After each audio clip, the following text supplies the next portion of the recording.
Good morning. This is Bob Kozel from San Antonio. Today we're looking at something that's hot on social media, the issue with DBQs. Before we get started, this is a product from the San Antonio Coalition of Veterans and Families.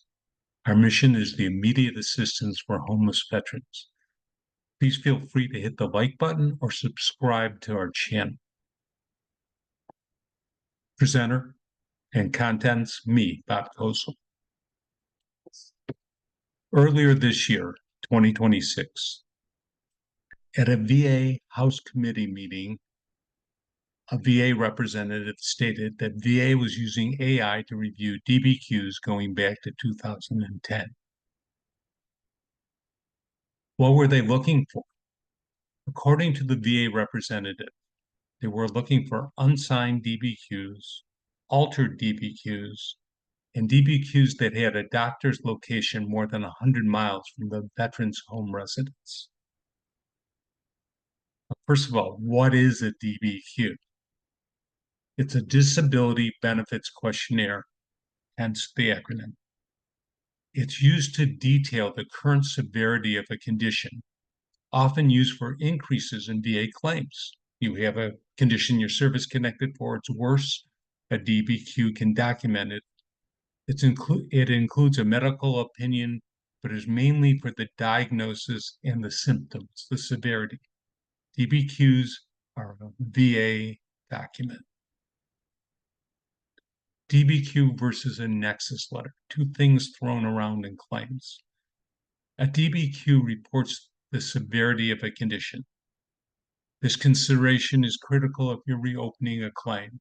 How much more disabled are you? A nexus letter establishes a link of a condition to military time, but does not address the severity of that condition. The beginning. DBQs first appeared in 2010. They replaced the older Capri worksheets that regional office used. There are currently over 70 DBQs, and if you want to look at them, you can use the QR code to access the VA website that houses DBQs. Transition. In 2011, 2012 timeframe, the VA started allowing outside doctors to access DBQs. A veteran could ask a private doctor to fill one out and submit it as evidence in a claim. A fully developed claim, FDC, started in this time period.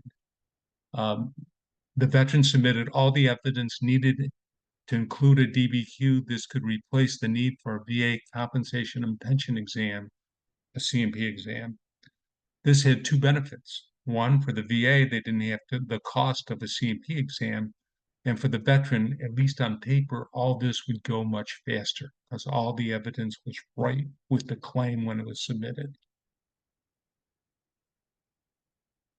What's needed on a DBQ?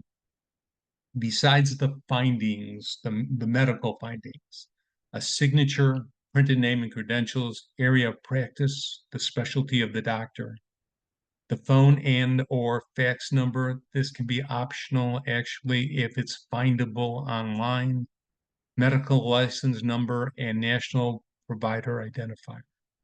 All this is critical to be part of a DBQ. A break in the action. In 2020, the VA suspended outside use of DBQs.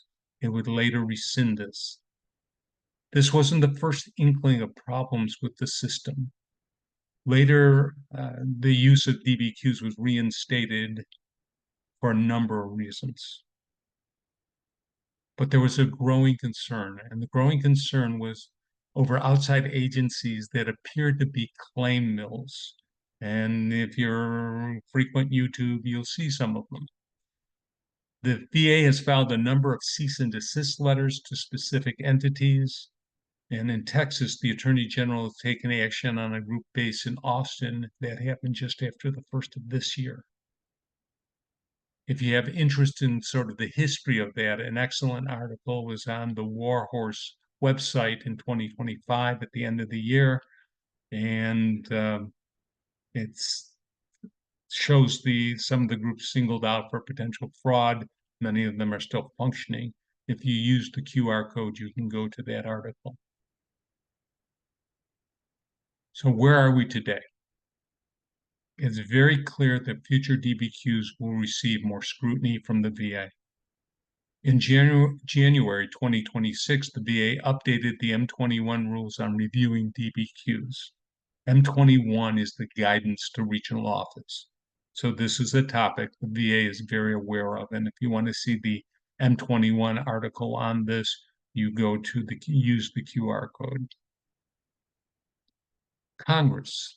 In 2025, the S-3000 Fraud in VA Disability Exams Act was introduced. It hasn't been voted on. Will it be gotten to in this Congress? Not clear, but it mandates that the VA do certain things and reports back to Congress yearly. What about past claims? If the VA is going back 16 years, what's going to happen? According to a March 17, 2026 article in the Military Times, the VA is still going to do the retrospective using AI. Past claims will not be targeted for potential fraud. If you want to read the article, use the QR code. What should a veteran do? Well, first of all, work with an accredited veteran service organization. It'll help you assemble your claim, review your evidence. If you're planning to use a private DBQ, your own doctor, it's preferable to work with a doctor that you have a history, meaning someone you've seen for years versus someone who maybe it looks like you just contracted to fill out the form. Proof your DBQ to ensure all the necessary information is. Brave New World, that's where we're at right now. We'll update this if something changes. All right, thank you all.